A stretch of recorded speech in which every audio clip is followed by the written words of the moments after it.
Саламатсыздар, урматтуу Чалкан медиа каналынын көрөрмандары, өлкөбүздө алынган акыркы сааттагы жаңылыктар менен сиздерди тааныштырабыз.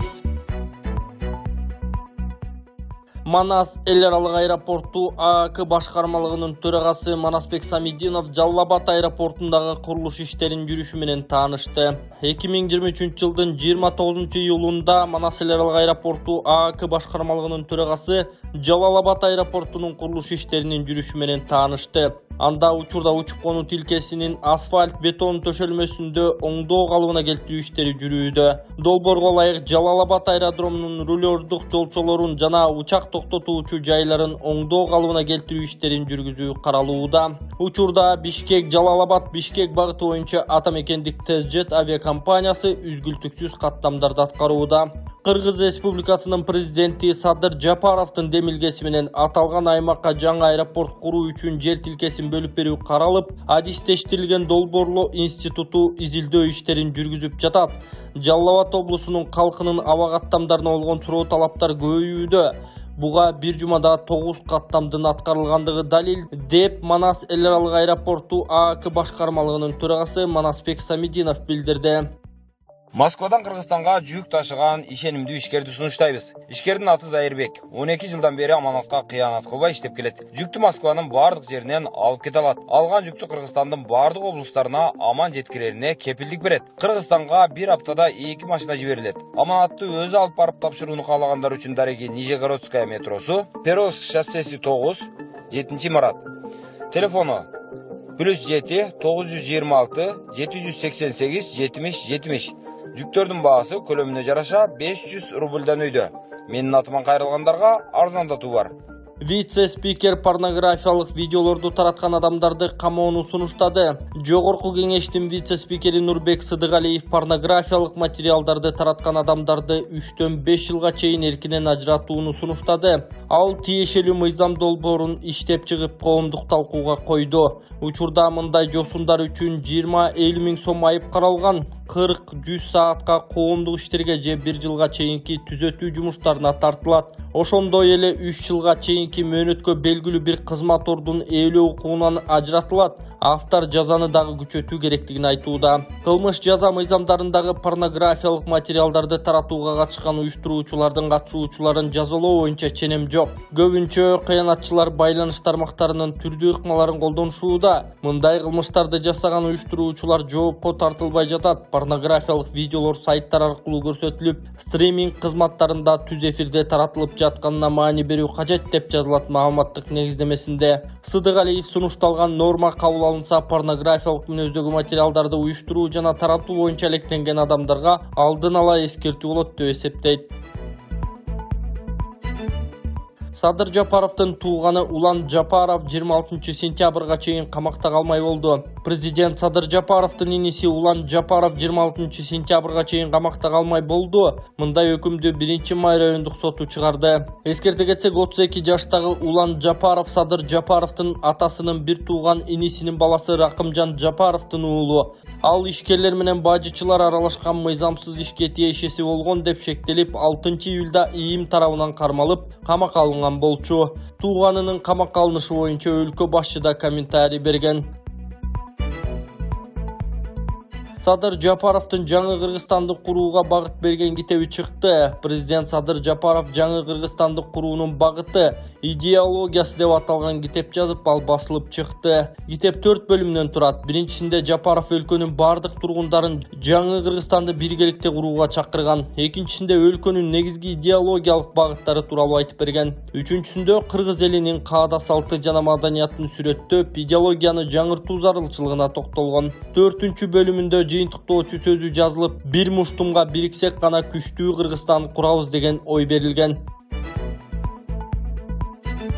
БШК Жаныбек Абировдун талапкерлигин каттоодон баш тартты. 2-августта Кыргыз Республикасынын шайлоо жана референдум өткөрүү боюнча борбордук комиссиясы 2-августта Кыргыз Республикасынын шайлоо жана референдум өткөрүү боюнча борбордук комиссиясы 2023-жылдын 10-сентябрында өтө турган Кыргыз Республикасынын жогорку кеңешинин депутатын кайра шайлоого номер 26 Ленин бир мандаттуу шайлоо округу боюнча Жаныбек Абировду талапкер кылып каттоодон баш тартты. Чечим 2-август күнү жыйында каралып кабыл алынды. алынды. Токтомдо Жаныбек Абиров мандатын тапшырган үчүн кайра шайлоо өнөктүгү башталганы, буга байланыштуу ал кайрадан талапкер боло албасы белгиленген. Өз кезегинде Нуржан Шайылдабекова Абиров БШКнын бул чечимине каршы сотко даттаналарын белгиледи. Эсиңиздерге салсак, аталган шайлоо округунан депутат болгон Абиров ушул жылдын март айында мандатын тапшырып берген. Бул видео жалаң эркектерге, эгерде сиз төшөктө алсыз болуп, калооңуз жок болуп жатса, андан чыгарып бат-бат туалетке барып жатсаңыз, анда сизде простатиттин белгилери. Простатиттин дарысы чакшыр, өтө жакшы жардам берет. Андан тышкары дагы айымдардын бат-бат туалетке барып цистит болуп ооруп аткандарына дагы жакшы жардам берет. Бул чөптөрдөн жасалган жана эркектердин да аялдардын дагы простатитин көтөрөт. Эгер заказ кылам десеңиздер, экранда номерларга байланышыңыздар. Адамдардын организми ысык суук болуп бөлүнөт. Эгерде суук ашынып кетсе, адамдар эмне алат? Колу буту жылбай үшүп ооруй берет. Ошого баланс кылган иньян гель бул өтө жакшы жардам берет. Колу бутуңуз жылбай жатса, кан айлаңыз жакшырбай жатса, белиңиз, бутуңуз, тамандарыңыз муктап атса, иньян гелди колдонуңуз. Бул жаш өтүп калган адамдардын кан айланысы начар болгондуктан, жаш өтүп калган аталарыбызга, апаларыбызга алып берсек, алардын кан айланысы жакшырат дагы, өзүн жакшы сезип, жылуу жүрүп калат. Заказ кылам десеңиздер, экрандагы номерларга байланышыңыздар. Чүйдө балыкчы Бишкек каттамындагы поездин вагондоруна таш ыргытып, айнектерин сындырышкан. 1 августта саат 21:18 балыкчы Бишкек каттамында Дмитриевка кант станциясынын аймагында номер 609 поездде окуя болгон. Белгисиз адамдар көчө тараптан вагондордун айнектерин сындырышкан. Бул тууралуу Кыргыз темир жол ишканасынан билдиришти. VIP люкс вагондорунун жана жөнөкөй вагондун 9 купесинин терезелери сынып, башка вагондун жумушчу тарабындагы тамбурдун терезеси талкаланган. Бул иш-аракет жүргүнчүлөргө жана туристтерге ыңгайсыздык жаратпастан, алардын коопсуздугуна да коркунуч келтирди. Кыргыз темир жолу мамлекеттик ишканасынын кызматкерлеринин ыкчам аракеттеринин натыйжасында окуя болгон жердеги сынган терезелер убактылуу скотч менен жабылып, поезд өз жолун уланткан. Бирок мындай окуя олуттуу кесепеттерге алып келип, жүргүнчүлөр, туристтер жана коштоочулар үчүн кооптуу жагдайларды жаратышы мүмкүн. Поезд жолунун боюнда жашаган жергиликтүү тургундардан тартипти жана жоопкерчиликти бекем сактоону өтүнөбүз. Сураныч, поездин жүргүнчүлөрү үчүн кооптуу жагдайларды жаратпоону жана поезд байланышынын бардык коопсуздугун чогуу сактоого чакырабыз. Мындай жагымсыз окуя материалдык гана эмес, адамдардын өмүрүнө жана ден соолугуна да коркунуч келтирет. Темир жол транспортунда коомдук тартипти жана коопсуздукту сактоо ар бирибиздин милдетибиз деп айтылат маалыматта. Карагулжада мектепте чыккан өрт чектөөгө алынды. Ош облусунун Карагулжа районунун Кызылжар айыл аймагындагы Кайың Тала айылындагы мектептен өрт саат 15:28 чектөөгө алынды. Бул тууралуу өзгөчө кырдаал министрлигинен билдиришти. Орусияда 31 жаштагы кыргызстандык сууга чогуп кеткен. 1 август күнү саат 21:15 Орусиянын Орск шаарындагы Урал дарыясынан Кыргызстандын 31 жаштагы жаран жансыз денеси чыгарылды. Бул тууралуу ЖМКлар өзгөчө кырдаалдар министрлигине шилтеме берүү менен жазып чыгышты. Жансыз дене көпүрөнүн аймагынан сууга чүйгө болбой турган жерде табылган.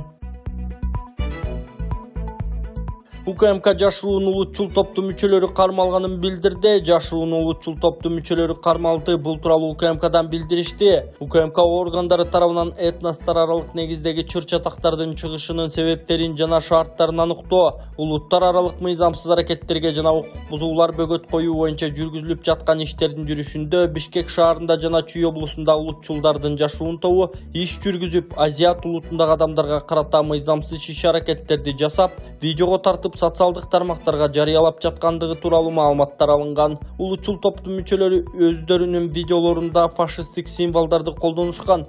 УКМК тарабынан кылмыш жаза кодексинин 330 беренесинин 2-бөлүгүнүн 1 жана 4 пункттарында каралган кылмыштардын негизинде козголгон кылмыш ишинин алкагында атайын кызматтын кызматкерлери ыкчам иликтөө иш-чараларын жүргүзүп, анын натыйжасында аталган топтун 3 мүчөсү аныкталып кармалды. Тергөө иш-чараларынын алкагында кармалгандардан алардан мыйзамсыз иш-аракеттерин далилдеген буюмдар алынган. Кармалгандар УКМКнын тергөө абагынын убактылуу кармоочу жайына камалды деп айтылат маалыматта.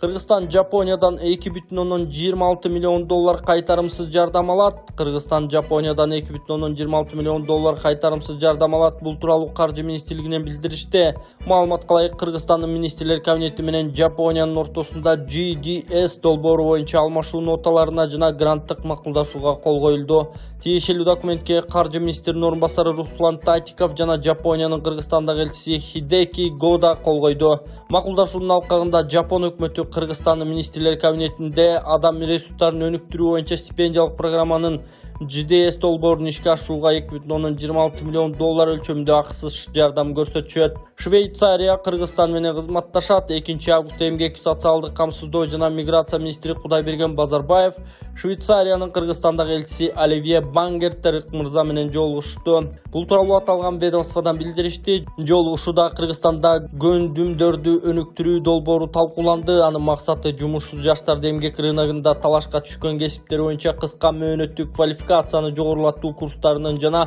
аларды өлкө ичинде андан ары ишке орноштуруу системасын түзүү болуп саналат. Долбоор 12 жылга эсептелген. Биринчи этабын ишке ашыруу үстүбүздөгү жылдын аягына чейин башталууга тийиш. 2026 жылга чейин өнүктүрүүнүн улуттук программасында мамлекет башчысы алган көндүмдөрдүн жана жумуш берүүчүлөр койгон талаптардын дал келбестигин жоюу милдетин койгон. Кыска мөөнөттө жумушсуз жаштарга, биринчи кезекте айыл жергесиндеги жаштарга квалификациялуу көнүмдөрдү жана кайра квалификация мүмкүнчүлүктөрүн берүү маанилүү. Ошондой эле Кудайберген Базарбаев Кыргызстанда ишке киргизилип жаткан жумуштуулуктун жаңы механизмдерин жөнүндө маалымдады. Бүгүн президент Жапаровдун демилгеси менен Кыргызстанда жакырчылыкты жоюунун жаңы модели БУнун бүткүл дүйнөлүк азык-түлүк программасы тарабынан дүйнөдөгү эң натыйжалуу деп таанылган социалдык контракт ишке ашырылууда. Аз камсыз болгон үй-бүлөлөргө дээрлик 13 000 бизнес долбоорду ишке ашырышкан. Мындан социалдык келишим түзгөндөрдүн 95% аялдар. Бул долбоорлор 26 000ден ашык жумуш орундарын түзүп, 70 000ден ашуун адамдын жашоосун жакшыртууга мүмкүндүк берди деп белгиледи ал.